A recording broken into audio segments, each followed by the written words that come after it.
ચૈત્રની 13ને દિવસે જાડીની જાન લઈ અને આપ પધારજો. અહીંયા ભગવાન પોતાનો જે પરિવાર છે ભૂત પરિવારને આજ બધાને આમંત્રણ આપવામાં આવ્યું કે દક્ષિણે ત્યાં આપણે જાન લઈ અને જવાનું છે. ધીમે ધીમે સમય જવાને લાગ્યો.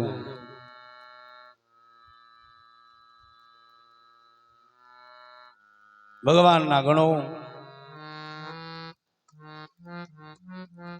સુંદર મજાના ભગવાનને શણગાર સજો છે. ભગવાન પોઠિયા ઉપર આરૂઢ થઈ અને દક્ષ મહારાજને આંગણે આવવાની તૈયારી કરે. કન્યા દત્વા વૃદાર્ધમ ભૂત દદા દક્ષ સુદા શિવમ શિવમ પ્રસન્નાત્મો નિખિલમ મંગલાય.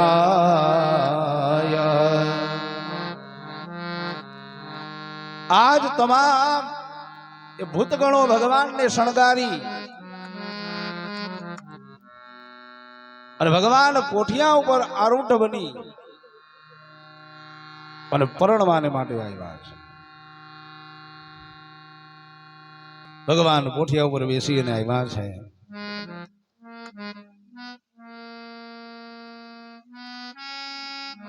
અહીંયા જાનનું સ્વાગત કરવામાં આવ્યું. સુંદર મજાના સ્વાગત કરી અને એ જ સમયે બધા ઋષિ મુનિઓ ભગવાનને પોખવામાં આવ્યા. મંડપમાં બેઠા છે. કન્યા સુખમ સૌભાગ્યમ શીલાચાર ગુણાવિતા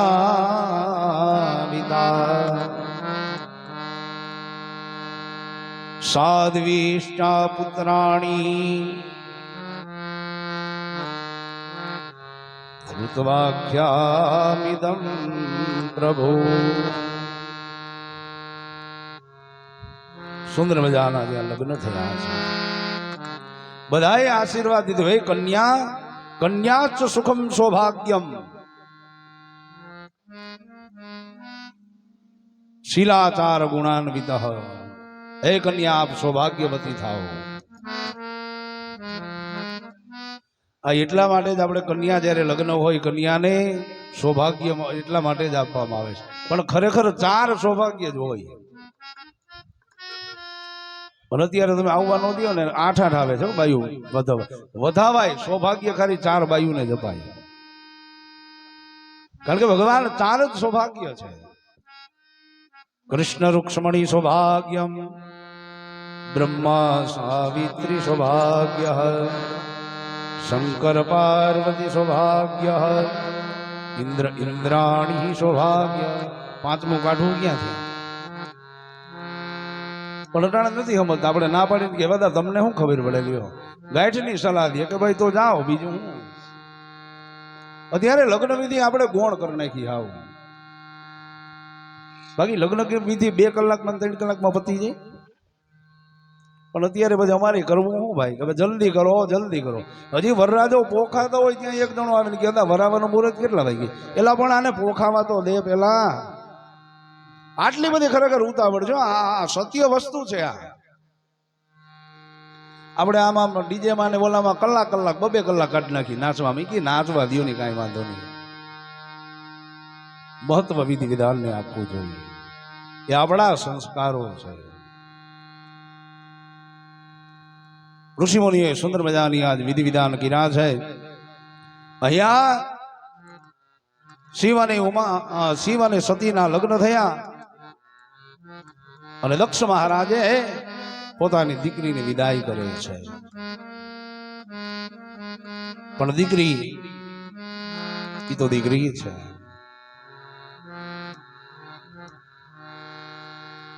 કારણ કે દીકરીને વાલો બાપ અને બાપને વાલી દીકરી. દીકરીના લગ્ન થતા હોય, દીકરી વિદાય થતી હોય, દીકરીનો બાપ છેલ્લે બેઠો હોય, એ પોતાના અશ્રુને વ્યક્ત કરી શકતો નથી. દીકરી મારી લાડકવાઈ લક્ષ્મીનો અવતાર. બાપને વાલી દીકરી છે. કારણ કે કોઈને ચિંતા થાય ને, કદાચ હજી હું તમને લખી અને આપું, દીકરીના લગ્ન થઈ ગયા હોય, એના સાસરીએ હોય ને, તો ઠેઠ લગી એના બાપની એને ચિંતા હોય ને ફોન કરી, બાપુજી તબિયત તમારી સારી છે ને, આ પૂછે રાખે છે. દીકરી મારી લાડકવાઈ લક્ષ્મીનો અવતાર.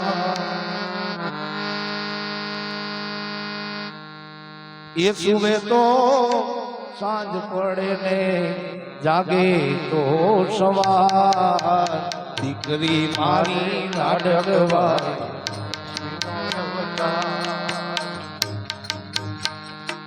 દીકરી મારી લાડકવાઈ લક્ષ્મીનો અવતાર.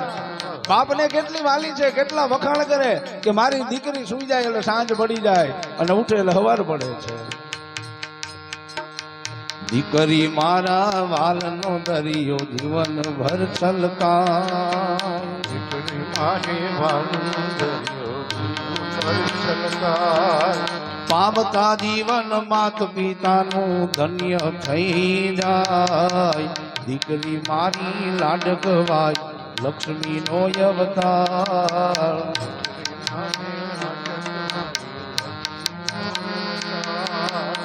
ઈ બરોબર બાપ થાકી પાકી અને પોતાની ઘરે આવ્યો હોય ને, અને દીકરી ખાલી એક આમાં પોતાનું સ્મિત આપે ને, દીકરી દાંત કાઢે ને એટલે એનો થાક ઉતરી જાય.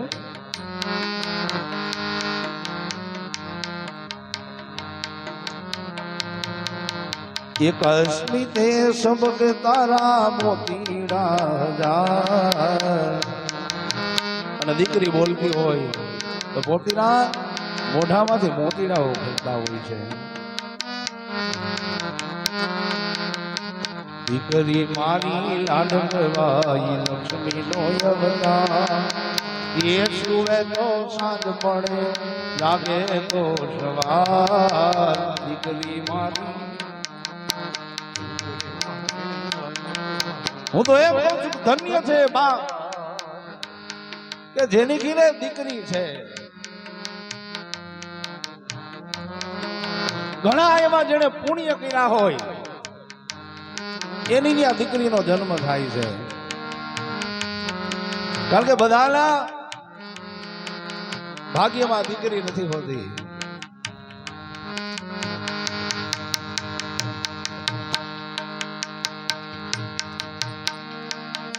ये દીકરી મારી લાડકવાઈ લક્ષ્મીનો અવતાર. ऐसो है तो रात पड़े ने जागे तो सवार.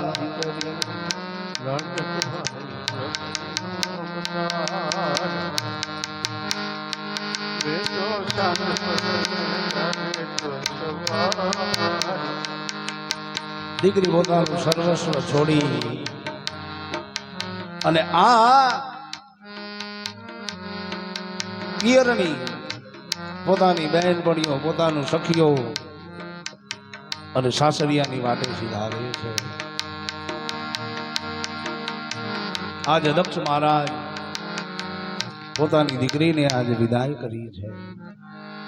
આજ સતીને એને શિખામણ આપી છે. હે દાદાયા તો લીલુડી. દીકરી જયારે વિદાય થતી હોય અને આજ એનો બાપ છે, એનો બાપ એની માને શિખામણ આપતી હોય છે. દાદાયા તો લીલુડી વનરાયુ કેરું પારે વડું. દીકરીને એને પારેવડાની ઉપમા આપી. શું કામ? પારેવડું ભોરવું હોય.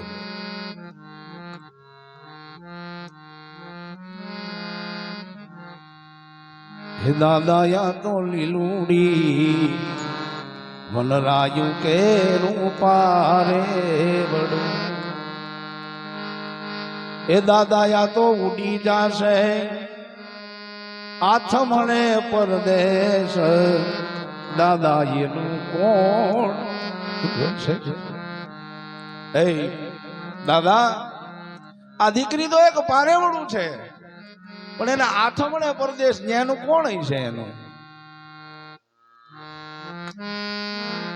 આ દીકરી છે પણ છતાં જીવનમાં જેને કોઈ દિવસ અત્યારે તો ઠીક પણ પેલાના સમયની તમને વાત કરું કે દીકરીએ કોઈ દિવસ એને જોયા હોય નહીં એ 10 કોઈ દી જોઈ ન હોય અને છતાં પોતાના બાપનું આંગણું મૂકી અને એ દીકરી ત્યાં પોતાનું જીવન ત્યાં વ્યતીત કરે છે એ દીકરી છે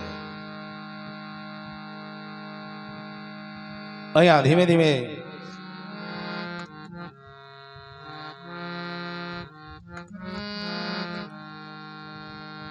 બધા માં ભગવતીને આશીર્વાદ આપ્યા છે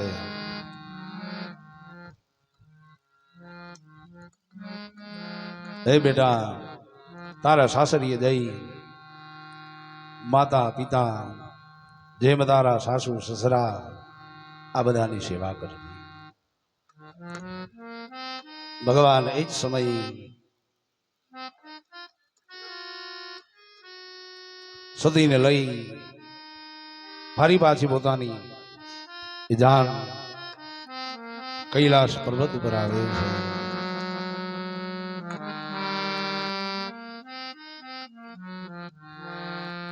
એકમેન તલિનમ યોગેન વિધિમગિરી કૃપા પ્રભાગૈદર્યો પ્રતિદિનમ વિરે દક્ષપુત્રી મહેશ આજ ભગવાન શિવજીએ આજ દક્ષની પુત્રીને પાણી ગ્રહણ કર્યું છે કે હું આપની દીકરીનું રક્ષણ કરીશ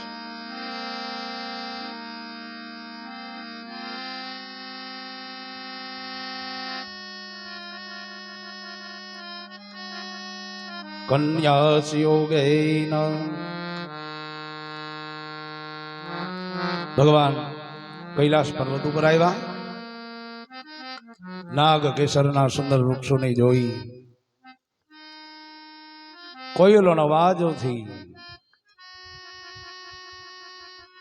અને કૈલાસ ગુંજી ઉઠ્યું છે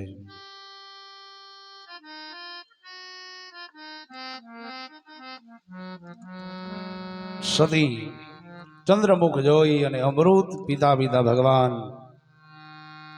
ધ્યાન મગ્ન બને છે હિમગીરીની કુંજાઓમાં શિખરો ઉપર ગુફાઓમાં દક્ષપુત્રી સાથે ભગવાન શંકર આજે કીડા કરવાને લાગ્યા છે આમ થાતા થાતા 25 વર્ષ વીતી ગયા છે એક વાર સર્વ ઋતુ વર્ષા ઋતુ આવી મહેશ અને ઉમા આજ શિખર ઉપર બેઠા છે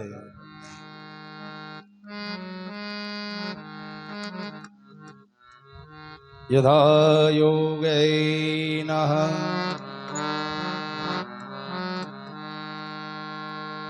ભગવાન અને સતી આજ બેઠા બેઠા વાતો કરે મહેશ્વર બોલ્યા છે હે સુંદરી તમારા પ્રસ્તાવ માટે એ જે સ્થળ પસંદ કર્યું છે એ આજ દિવસ આવી ગયો છે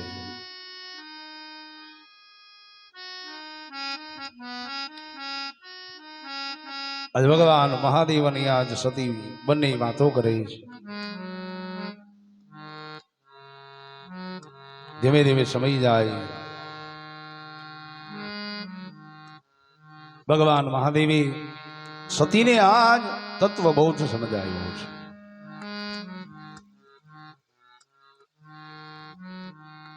એ સતી પરમ એવું જે તત્વ છે હું આપને કઈ સંભળાવું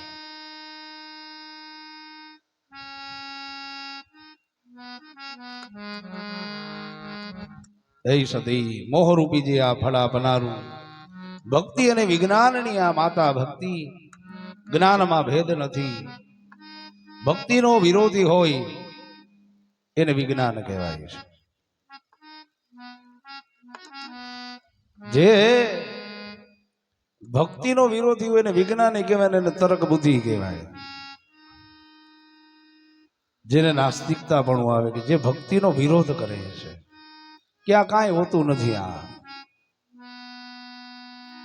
પણ કદાચ આ કાંઈ ન હોય તો આ પુસ્તકો ટાણ લગી આ વેદો પુરાણોમાં કાંઈ હોય નહીં. દુનિયામાં વસ્તુ છે તો જ આ જગત ચાલે. આપણે આપણું ઘર હકાવવું હોય તો આપણે મુશ્કેલી પડે છે, તો આખું આ જગત ચલાવે છે. આજ ભગવાન સતીને આજ બોધ આપે, હે સતી,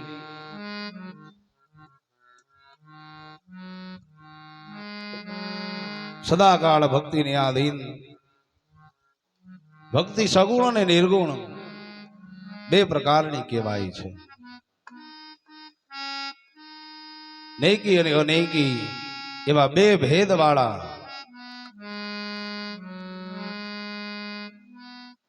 ભક્તિ અનેક પ્રકારે પણ આપ કરી શકો છો. હે સતી, શ્રવણમ કીર્તિન સેવનમ પાદ પૂજનમ. શ્રવણ એટલે સાંભળવાથી પણ એક ભક્તિની પ્રાપ્તિ થાય છે.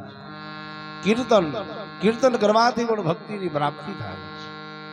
દાસ્ય ભક્તિ, બીજાની સેવા કરવી એ પણ એક ભક્તિ છે. હનુમાનજી મહારાજે જે ભગવાન રામની ભક્તિ કરી, જેને દાસ્યપણું ભોગવી અને ભગવાનને જેણે પ્રસન્ન કર્યા હતા.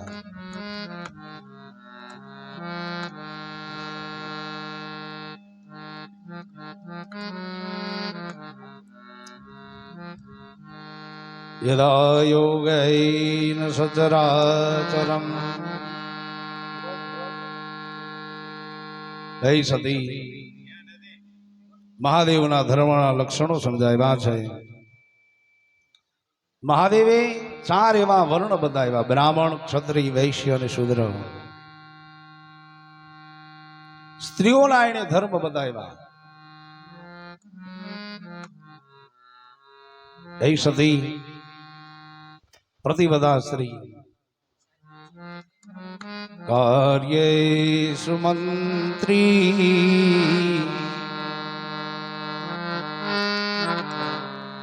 ભોજેષુ માતા શયનેષુ રંભા સઠગુણશીલમ યહ ધર્મ પત્ની. ભગવાન મહાદેવ સમજાવે કે ધર્મ પત્ની કેને કેવી? કાર્ય સુમંત્રી,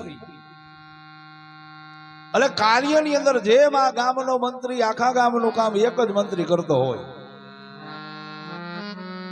એ પાવરફુલ હોય, એટલે કાર્ય સુમંત્રી ઘરમાં એવું કામ કરવું જોઈએ. કર્મે સુદાસી, કર્મે સુદાસી, જેમ દાસી બીજાની ઘરે કામ કરે છે એમ આપણી ઘરે આપણે કામ કરવું જોઈએ. ભોજેષુ માતા, જેમ મા યશોદા કન્યાને જેમ ખવડાવે વાત્સલ્ય ભાવથી, એમ પત્નીએ પોતાના પતિને ભોજન આપવું જોઈએ. ભોજેષુ માતા શયનેષુ રંભા સઠગુણશીલમ યહ ધર્મ પત્ની. આ સ્ત્રીના ધર્મો છે. પોતાની ઘરે જે સેવા, પૂજા, પાઠ, કર્મ આ બધું કરવું જોઈએ. ભગવાન શિવજી જેને સમજાવે છે. હે સતી, માનવ દેહ, આ માનવ દેહ દ્વારા સારા કર્મ કરી લેવા જોઈએ. આ દેહ ક્યારે પડી જશે કઈ ખબર નહીં પડી. આ દેહને ત્યાગ કરી ફરી પાછો દેહ, બીજા દેહને પણ આપણે પ્રાપ્ત કરવો પડે છે. અને એ જ સમય સુતજી